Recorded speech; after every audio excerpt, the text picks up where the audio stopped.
Hey everybody.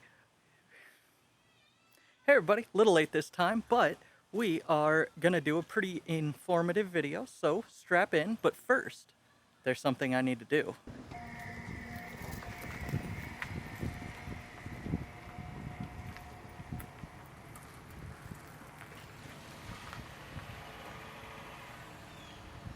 This is gonna be the first time since I moved to Orlando that poor little Groot here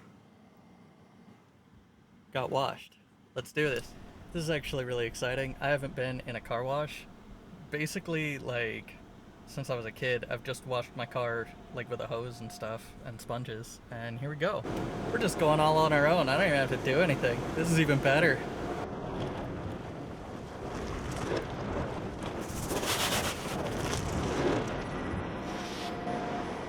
Alright, welcome back to the Stay Focused vlog. I'm Damon McGuire, and we are going to talk about something very exciting today. I want to ask you if you think you have what it takes to be a nomad. I read an article the other day talking about some of the more unpredictable effects of climate change and what that's been doing to different regions in the United States. Now, for the most part, it is looking like it is amplifying common issues.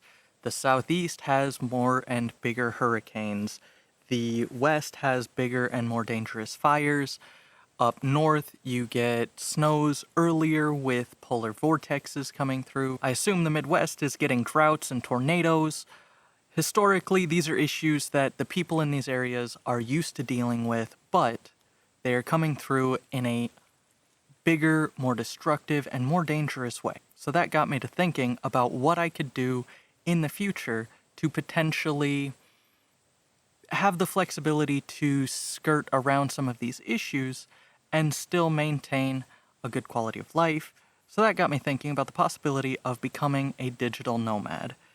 Now, if you're not familiar, it's a term that's come up that it refers to somebody who works on the road. Most of their income is online, so they are able to kind of move around and work from wherever they are, wherever they feel like living at the time. Now, I've come up with a list of the common hurdles that you may need to overcome if living on the road sounds interesting to you. Now, of course, the benefits probably don't need to be listed, but I'm going to anyways. One of the major benefits that you get, of course, is just the freedom to move from place to place. You go, you live where you want to be, and you get to spend your free time in a new place wherever you like, whenever you like. You're not tied to one location. Another major benefit is that if you're getting into hurricane season, if you're getting into fire season, if you're getting into snow season, just pack up and go somewhere else. Of course, there are some major drawbacks as well, things like space, your social circle, but we're going to get into that in a minute. What makes this idea so attractive is the flexibility, the ability to be where you want, when you want, and you get to travel while you live. You don't necessarily get to enjoy it the same way you might if you're taking a vacation or whatever else, but you get to be wherever you want to be. So one of the first things you need to think about, and something that I did sort of reference at the start, you need to know where your income is going to come from. Now, a lot of people do this by working a traditional job remotely, and they do all this work on the road. They end up having to work weird hours, all of this. It can get complicated, but it is one of the solutions. Another way, and something that seems more appealing, of course, is running an online shop, is working YouTube, social media, all of these types of things, so that you can generate income, and your content and all of your marketing, they come from where you are at the time. So depending on what you're doing, you can record, you can keep the schedule for wherever you're at, you can meet up with locals, do all of that, and have that flexibility so that you can work within the schedule of the place that you're at and not have to wake up to check your emails at 3 in the morning. This seems like the most flexible way, but it depends on what your profession is. The key takeaway in this is that you need to be certain that you're able to make money online. Because without that, starving on the road's about the same as starving in your apartment, right?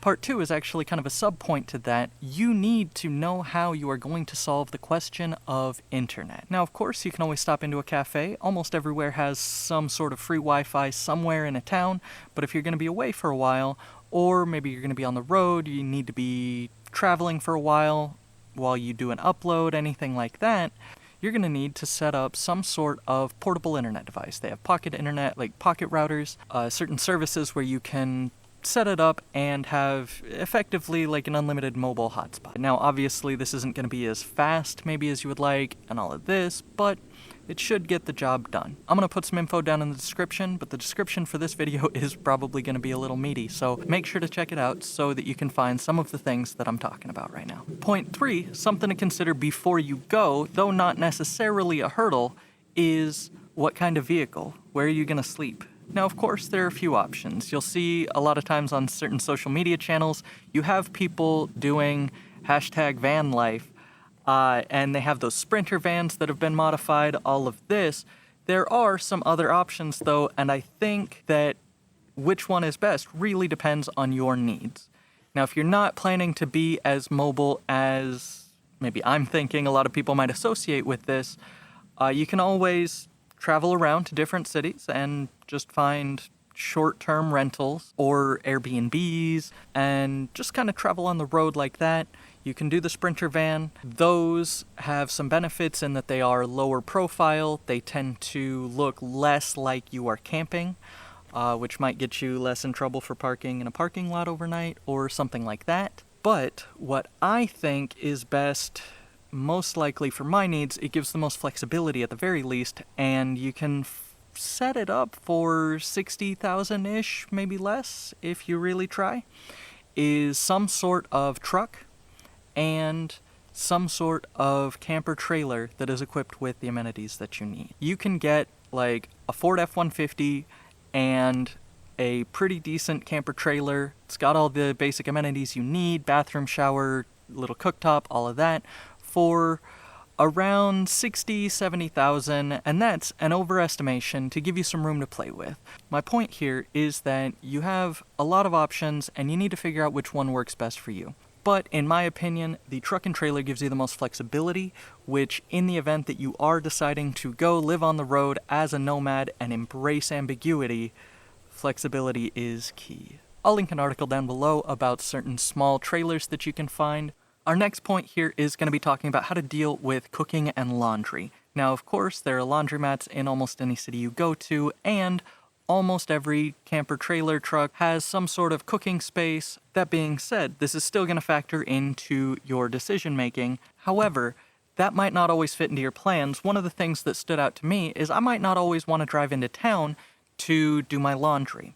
So I looked into some alternatives on that, and there are smaller little mini hand crank washing machines that you can do a very small load in. It will make more work for you, obviously, but you won't have to spend all of the time getting to civilization just to wash your clothes. Additionally, you're going to want to consider how you're going to eat, what kind of food you're going to eat. You're going to have a very limited space and not a huge kitchen area, so you can't really spread out and make these elaborate dishes because you may not even have space to hold the dishes that you need to make those things. This led me to the conclusion that you may want to only cook a full meal for 1, maybe 2 meals of the day and work off of like snacks, trail mix, dried fruit, these kinds of things to fill you up in the off time. Point number 5. I haven't been numbering these. We're on the 5th point. This is the final real point, though there is a concern to come up after this. And this one's actually very serious. It's very important. You need to consider how you're going to maintain social relationships. We may think it's enticing to just wander off into the woods and never see another human again, but the reality is that humans need contact. We need social connection. It's important to our mental health, so you need to plan for that. For me personally, this would actually help because I can see a lot of my friends as I make kind of a circuit to see all of them. Most of my friends have moved out of my hometown, have moved away from the different places where I've lived, where I've met them. What that means is I can drive up to Pennsylvania, I can meet some friends in Michigan, then I can pop over to Portland, I can head down to Northern California, I can stop in Reno, maybe pop into Arizona for a little bit. I have friends all over the place. I am also a very outgoing person, so as long as I put in the effort, I should be able to get in touch with different people, find different events, and meet fun and interesting people, create an online community that I will visit as I go on through. So for me, this would actually be very fulfilling. You need to consider if you are the kind of person who can be away from your core group of friends for a long time, or if they want to join you in your adventure. Now, we're going to get serious here for a second too, because there is one major complication that you need to consider. It's important to have some sort of home base. This is going to be where all of whatever business stuff is going to, maybe your mail gets sent to. It doesn't even necessarily have to be a house. You could get a P.O. box. However you work it out, that's important. And it's important for a lot of things that aren't business related, including something that many of us might need to keep in mind, and that's medication.